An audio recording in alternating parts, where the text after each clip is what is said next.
Caitlin. Um, the title is very catching, if nothing else, and uh, the book is wonderful. She has a real knack for taking these events that have tragically happened to other people and making them readable, because I always felt that it would be very hard to read a book like this. Well, this one in particular it's gruesome. It's not graphic and violent because I don't like that, but it is, for some people, it's difficult to read because it's real. Mm-hmm. But I don't, I'm very careful not to. And that's what I like about her books. They are telling you what happened and they're doing it very well, but it's not to the point where you can't turn the lights off at night. You can still feel comfortable about it. So anyway, we're going to hear from Caitlin about body parts. Okay, That's thank all you yours. very much. I'm really happy to be here. I haven't been in Orange County for a book signing for, we were just talking, I think my last book was in 2014. I've had two books that were true crime that took place up here. If you're interested, one is called Dead Reckoning, and one is called I'll Take Care of You. Did you want to use the microphone? Can you hear me? Because I can. I'm just going to talk like this, and if I start getting tired, I'm going to I'll use this. Okay. But for now, thank you. I just wanted to make sure if there were people in the back, because I don't want to talk any louder than this. Not yet. Okay. What was the second one? The first one is Dead Reckoning, and the second one is called I'll Take Care of You. They're both out of Newport Beach. So, and they both have the same prosecutor. There's Matt Murphy. He had all the high profile homicides. So anyway, this one, Body Parts, this is a re-release. So I originally wrote this book. It came out in 2009, and it's about serial killer Wayne Adam Ford. And he actually lived in Orange County. So before he started killing anybody, he was a Marine stationed at the El Toro base. El Toro? And his father was in U.S. Army intelligence, so he grew up on Army bases. And his mother was very promiscuous because Dad would be away a lot. And so she would be sleeping around at the base. And she was also mentally unstable. So she tried to kill herself several times. Once in front of Wayne's brother, Rodney, when he was only 9, in the kitchen on one of these Army bases.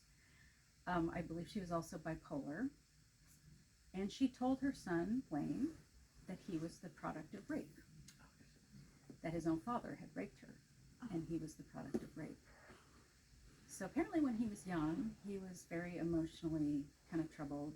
He, when he did something wrong, he knew he needed to be punished. And he almost was like pushing to be punished.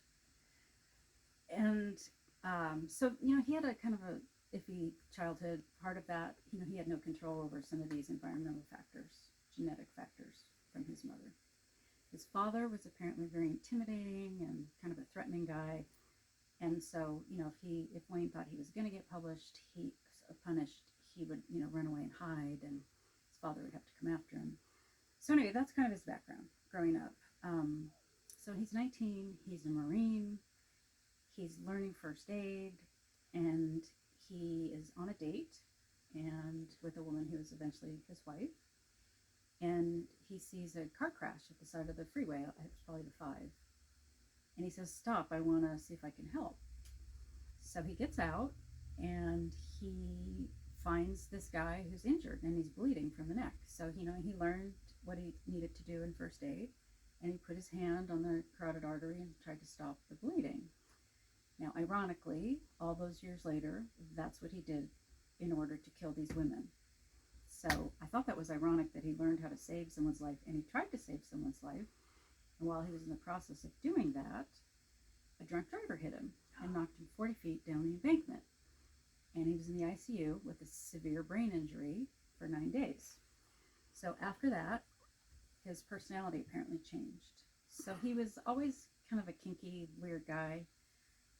He was obsessed with breasts, women's breasts. His girlfriend, he made her do things for him that she was uncomfortable with. And eventually he had a mental breakdown while he was in the military, and he had to be restrained. He was given Haldol to sedate him, and he was eventually discharged because he couldn't handle it. So anyway, that all happened in Orange County. He ended up marrying that woman. He drove a school bus for disabled kids, and he sung karaoke at a sushi bar. I think it was in Laguna. So he was a local guy, and when I originally did the book signing in 2009 at a Borders that is no longer open, there were actually a few people who came who knew him. It was kind of bizarre. So anyway, you know, if you look at the pictures of him when he was young, you'd never know. You know, he's a handsome guy. You know, he was on a motorcycle. Some, like, you know, the women liked him. And